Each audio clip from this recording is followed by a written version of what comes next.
Welcome to Scream Therapy. I'm your host, Jason Schreurs.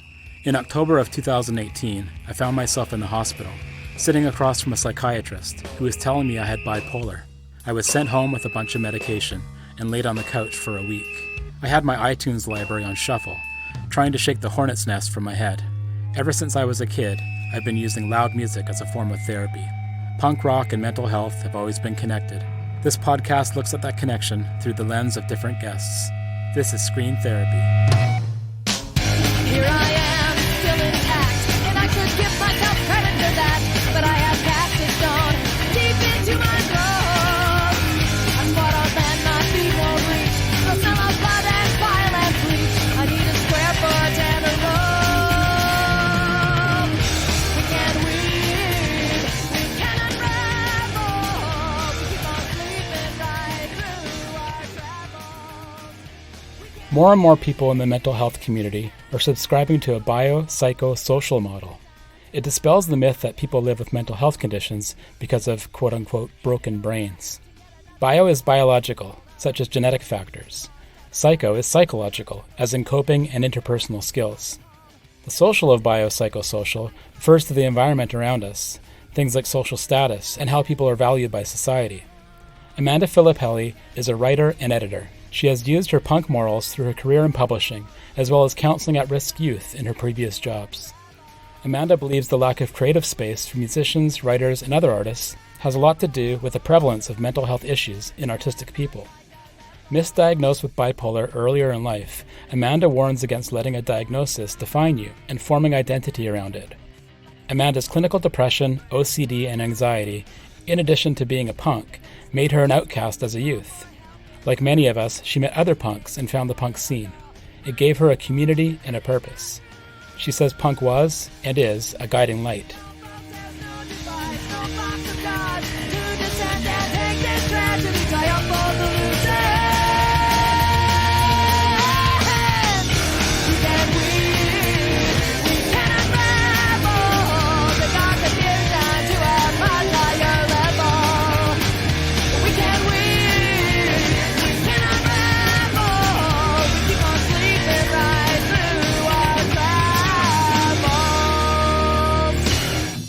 My name's Amanda Filippelli. I am a writer, editor, and book coach in Pittsburgh, Pennsylvania. My background with punk rock is I found it as a teenager, and it really helped me adjust in a difficult and awkward time in my life. During my career, I started out working in the field of mental health for about 10 years, working almost solely with adolescent survivors of trauma. And I found then that my love for music and for punk rock really helped me connect with those kids because it was a great way for me to express an outlet with them that they understood and vibed with too.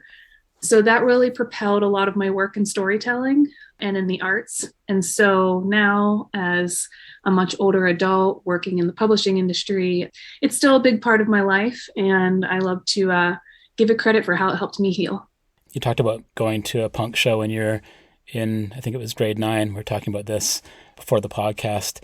How did you feel when you walked in the doors of that show? Do you remember what came up when you looked around? Well, I was scared shitless, first of all, to go. Before that, I was just really lonely and really struggled growing up with major depressive disorder and OCD. And it kind of made me an outcast because I didn't know how to deal with it, how to express myself properly in front of other kids. And I didn't really have any treatment up until that point besides medication. And so I really just didn't know what I was walking into. Before I found punk rock or went to that show at all, I remember listening to a lot of alternative stations in the 90s, started to become really huge. And so there was a lot of like heavier music that I found myself attracted to, and then ultimately kind of exploring the metal scene. But I think as a girl, none of that really felt super welcoming all the time. And then I really spent a lot of time listening to like Tori Amos and Fiona Apple in my room, like by myself. And those spoke to me, but it wasn't a communal experience. It was burn candles and journal by yourself kind of thing. So when my friend offered to take me to this event, I was really nervous because I remember when we pulled up, there were like a lot of older kids there. It just seemed like an older crowd and we were dressed to try and fit in. and it was loud. I remember walking in and looking around and thinking, wow, a lot of these people look different than what I'm used to seeing at school and in my like general circle every day. And nobody made fun of us. Nobody gave us a hard time. In fact, we ended up just like meeting a lot of people. And I met a group of friends that I stuck with for years after that. And I think I was really taken by the performance. So wild, it was the first time you saw somebody kind of like really jump around and participate in performance art and scream into a microphone and just really feel what they were doing. It was like a basement show. So they were right there with you. They were right in front of you. It just felt really inclusive. And man, I was super hooked after that. It sounds like it almost changed your identity in some ways. I think it helped me find it. The most important thing you can feel that you're not alone. And that the things that I felt, the things that I was going through, like other people were too. I just hadn't found them before that. Was there open talk about things like depression, OCD, different mental health conditions within the scene, or was it one of those things that was more unspoken and almost known but not talked about as much? I'm not sure that there were open conversations about it, but I know that there were conversations in the music about it and kind of like in the aesthetic of punk. When you're younger and you are just exploring like what that looks like and what you wear and why people wear certain things, I felt like there was an understanding there, because a lot of times, a lot of the music was about feeling dejected or depressed or like this sense of dealing with like a sense of self-loathing. But then there was also this dual message of community and friendship and kinship. When I was a young girl, I struggled a lot with self-harm, which is really, really common, and people were really scared to talk about it. When you're first introduced to things like the most common generic kind of form of punk rock and like the Sex Pistols and things like that, the violence of it, while I think it was scary to a lot of parents, including mine, it reflected something that I understood as not, didn't make me want to go out and hurt anybody. It made me feel like the feelings I had were normal. And I could understand that sense of rage in the music. I could understand that sense of anger and frustration with the system and society, and even just like the hierarchy in my high school. A lot of misconceptions about punk rock and how it's a negative outlet, but it sounds like for you and a lot of other folks, it's more of a positive outlet. Yeah, and I think punk rock is about counterculture. And I think that sometimes when you grow up with a condition, or whether it's a mental health condition or anything that makes you feel different than other people, you already are part of that counterculture. Like your just existence becomes counter to everything that's accepted, especially the popularity contest that it is being a kid. There's just this kind of thread in punk rock music and in the scene at the time that made me feel like I belong here.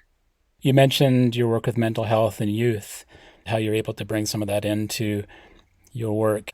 So I've worked with like so many amazing kids who just have just had it really tough.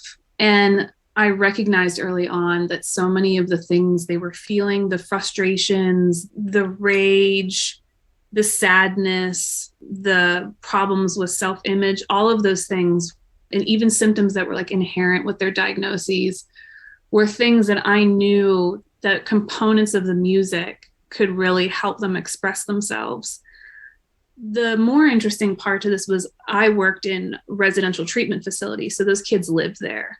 So they were really stuck in the system. And I would watch a lot of them cycle in and out, in and out. And not only were they cycling in the system, but they were part of a very broken system, one that didn't always serve their best interests. So they were kind of like getting beat up from all ends. I just remember like one girl that was there for a long time struggled with addiction and self-harm and just generally tried to escape a lot. And she was kind of difficult to get through to. But I remember the first time I played the Distillers for her and something in her like clicked. Are you ready to be liberated on this city street? Well, the birds have been free from their cages. I got freedom. Songs like The Young Crazed Peeling and I'm Reverent, things that just made her understand that you're part of a bigger community of people who do understand you. And it's okay for you to take this music and use it as an opportunity to lash out and express yourself instead of lashing out against yourself. And it just changed something in her. And eventually she was able to start going off grounds and doing field trips and things like that. And I remember in the car, like she would always want to put it on and just kind of like rock out in the car. And it was a great experience for both of us. It was something that we could bond over, but that she could heal through too. I really tried to incorporate music into a lot of our sessions and therapeutic goals for a lot of the kids, and it opened them up. It was important for them. Why did you leave that work? I left there after a long time just because I hit against so much bureaucratic red tape. It was really hard to keep moving up in the organization because some of the changes that I wanted to make were changes they weren't interested in making. It's not a well-funded system. A lot of money goes to CEOs and psychiatrists and not down into the kids' needs. My first business actually was a wraparound counseling service for at-risk youth. And so I used to drive around the city for like 16 hours a day, going to at-risk youth homes and doing family counseling with them without insurance at like low cost, just offering them affordable care. And so I did that for about 2 years. It kind of collapsed because the need was so great. I couldn't scale fast enough and insurance companies didn't want to work with me. But the thing that I took from that was the same thing that I've always taken from music, is that so much of my work with those families had to do with storytelling and with creative arts. So I've really just kind of channeled that into my career in the publishing world. And I still work with a lot of kids and do a lot of children's books and creative projects with teens. You've had punk rock through your whole life as far as your career, the jobs you've done. How have you translated that into doing your writing and editing? Part of it's been difficult because I think there's a real liberal core to who I am that wants to buck the system all the time. True punk.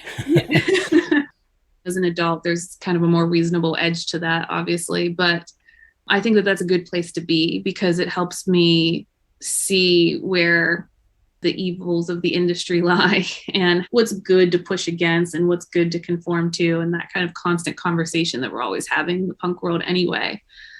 I think punk rock has become like a place for me. It's a place for me to visit nostalgia. It's a place for me to process emotions and different life events. And it's also a place for me to take learning. You know, there are so many bands that I go back and listen to that I find completely different meaning in now than I did 20 years ago.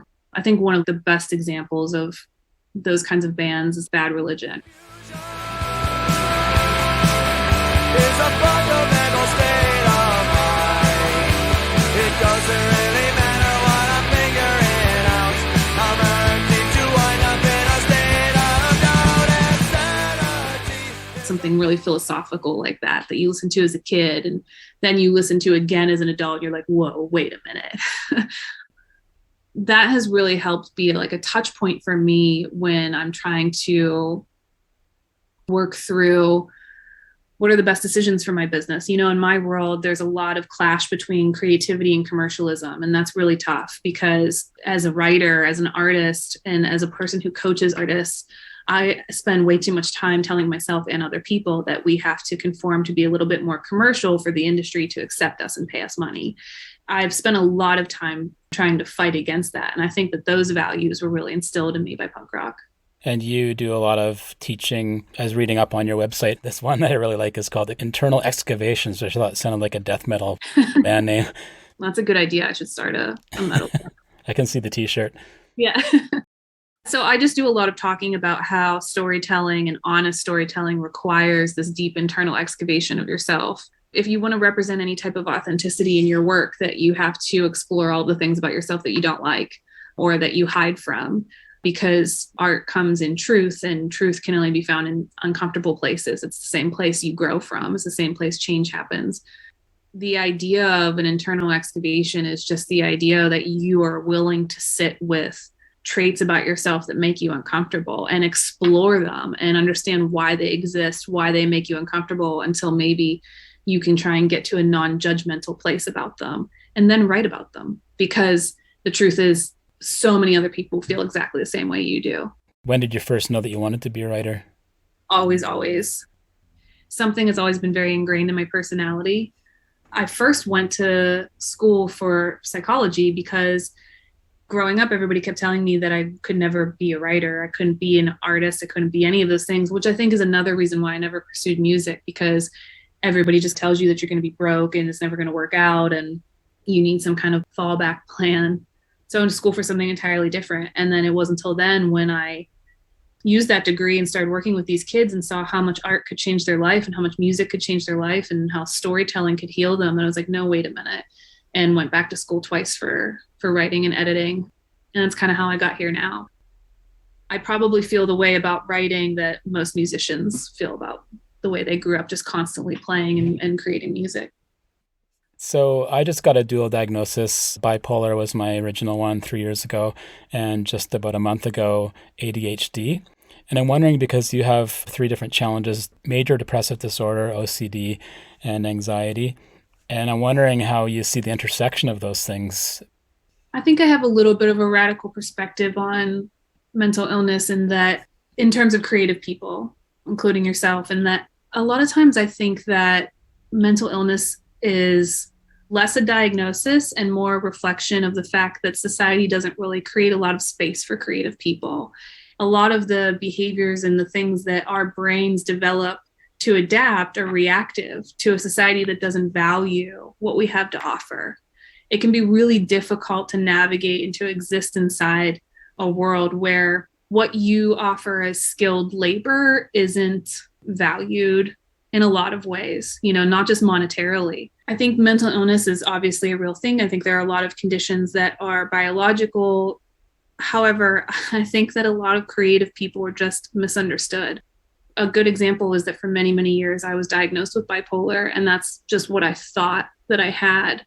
And that was an incorrect diagnosis. And I spent a lot of time trying to mold the way that I live my life and the way that I seek out treatment and relief, what I might need as a person with bipolar disorder. And then when it came to the surface that that wasn't the case at all, it really took me back and made me rethink my personality, my identity, what I need, what I don't need. And that's when it kind of dawned on me that all of these things do function together. I know for me, like my compulsions and my depression are hand in hand. There's not these separate things happening in my body. It's a coordination between a lot of different things. And a lot of it makes up parts of myself that are trying to express themselves that might have been suppressed at some point, parts of myself that are overly expressive or underexpressive. But I find that it's easiest to cope and to feel comfortable in myself and in the expression of myself when I'm creating things. But then the challenge becomes, when do you have time to create things? And how do you get paid to create things? And who values these things that you create? And so then that kind of comes full circle and sends me into this spiral about, okay, but maybe I just have these disorders and they hold me back. And so I find myself in this kind of constant loop of trying to figure out, if I'm doing something that is disruptive to my life, oh, it's just my OCD. But no, there's a deeper root issue to that besides the genetic component of it. I think it's a fruitless venture to try and kind of compartmentalize what each disorder you might be diagnosed with is causing your body to do, and more so about learning how to view yourself as a fully integrated person with those things, because it's okay to be fully integrated with those things. And then to acknowledge that, okay, if I'm a fully integrated person walking around with these traits to my personality, do I fit in? Is there space that's welcoming and inclusive for me? And if not, there's something wrong with that, not something wrong with you. Yeah, that's really helpful. I think that I've come to the conclusion that I would like to see things be symptoms-based. So rather than being diagnosed with BPD or bipolar or schizophrenia, whatever mental health condition, that instead it would be, these are the symptoms, because there's so much overlap. And I feel like it's way easier for me to deal with a symptom than it is to deal with this name of this thing that is very large scale and overwhelming for me. Immediately once you get a diagnosis, if you start expressing a symptom or even multiple symptoms of that diagnosis, there's an expectation that you're going to escalate to these other symptoms. And in your mind, you're waiting for those things to happen. And so if you never have any of those expectations placed in your mind in the first place, it's easier to cope with the symptoms that you are feeling, learn how to fully integrate them into yourself, and be a more comfortable, happy person than to be waiting for the other shoe to drop. Because I feel that way a lot of time with a lot of kids that I've worked with. I've seen that happen a lot where like they'll live up to a diagnosis. You know, I've found a lot of times in treatment, especially with kids who are still searching for their identity in a crucial time where that's totally normal, that it's actually kind of better that they don't hear a diagnosis, that they don't know, because then they start forming this identity around this diagnosis. And I think that's probably the most dangerous thing that you can do. And I know that as an adult, I've had times where I've fallen into that trap myself. So I can see how easy it would be for a kid to do that. It's such a complicated, muddy thing, which is why people don't want to talk about it a lot. The other thing to just speak on this symptom-based idea that you bring up is that all of this happens on a spectrum. I mean, what is mental health? You know, if 1 out of 4 people statistically struggle with mental illness, like when do we change our definition of mental health then? What is full mental health? If it all functions on a spectrum and you have a symptom of something start to surface, there might be reasons for that. And it doesn't mean that you have some diagnosis. It doesn't mean that there's something wrong with you. It just means, again, that it's a reaction to the environment that you're in. And it's just your brain trying to do what your brain does and cope with whatever it is that you're dealing with, or maybe hadn't dealt with before, or whatever that is for you. But we don't have a system that is able to recognize just symptomology and break that down, deal with it, have you come back to baseline and go about your way without a subsequent diagnosis. A lot of times punks do these larger projects documenting scenes, and you're telling me about how you did something in grade 10 with a friend around documenting the Pittsburgh scene. Yeah, for our end of year project in sociology, we had to pick like a culture, a subculture to document and present. And so we did the punk culture in Pittsburgh. And I remember our teacher was cool and he was really excited about it. He was super shocked when we proposed the idea.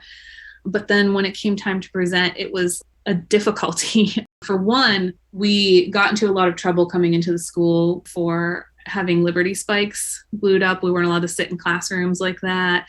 My friend tried to wear one of those bullet belts. And so it was just a long morning of trying to explain to the principal what we were doing for this project. And we were already kind of in hot water for all of those things already.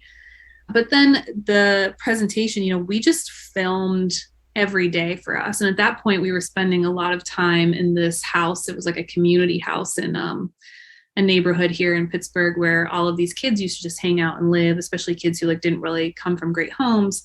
And there was a lot of drinking, there was a lot of smoking, there was a lot of profanity. And I get that we were in 10th grade, but the thing was, we were having conversations about real stuff though, too. There was music in the background all the time. And we were really talking about our belief systems, even as kids. We were talking about not fitting in. We were talking about why that was and what we hated about school and society and parents. And at the time for us, those were such important conversations in our development. And I thought that they were deep conversations for 10th graders. But then a lot of the other filming was like shows, you know, which from the outside can look pretty chaotic. And then just stupid stuff like kids pushing each other in shopping carts into walls. And Classic. Yeah.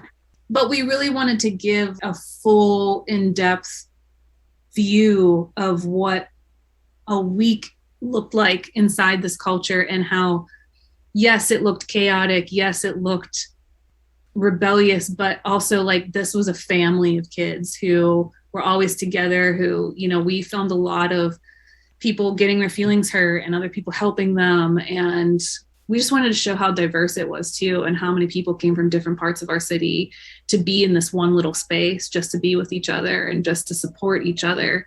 And that the music was the foundation of all of that. So we were so proud of it. And we spent hours and hours editing this thing and putting the right music over it and arguing over whether like this song better represented what we were showing on screen. And we spent so much time on it. And then I remember just showing it in the classroom, just falling silent. And when it was over, everybody just being like, what did I just watch? And just being so confused by it.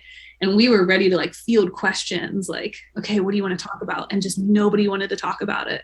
Just nobody had anything to say. It just cemented us as weirdos, the weirdos they already thought we were.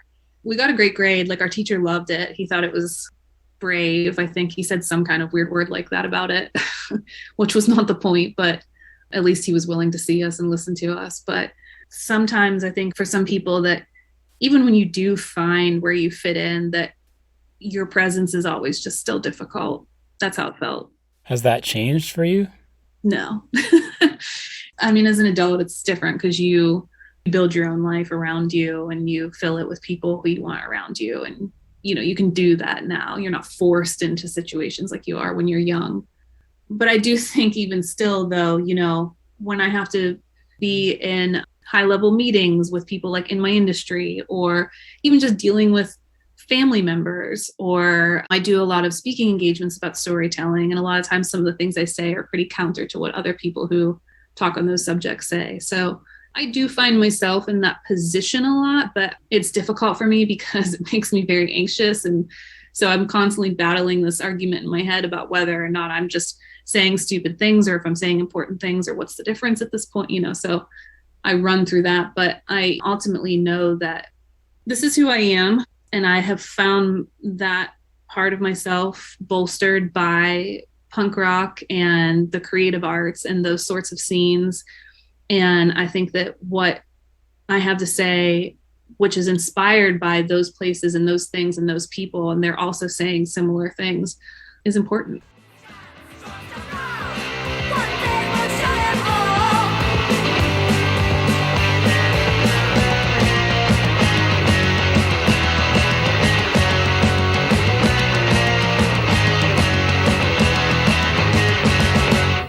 Thanks for listening to the latest episode of Scream Therapy. I'm coming to you from Powell River, a small coastal town in British Columbia, Canada, on the traditional territory of the Tla'amin Nation. Doing this podcast and talking to other folks living with mental health challenges has been a huge part of my journey. It means the world to me that you're out there listening. You can sign up for my newsletter and find more episodes at screamtherapyhq.com. That's screamtherapyhq.com. I'm looking forward to hearing from you. Let's talk punk and mental health. Thanks again for listening. Until next time, take care and be well.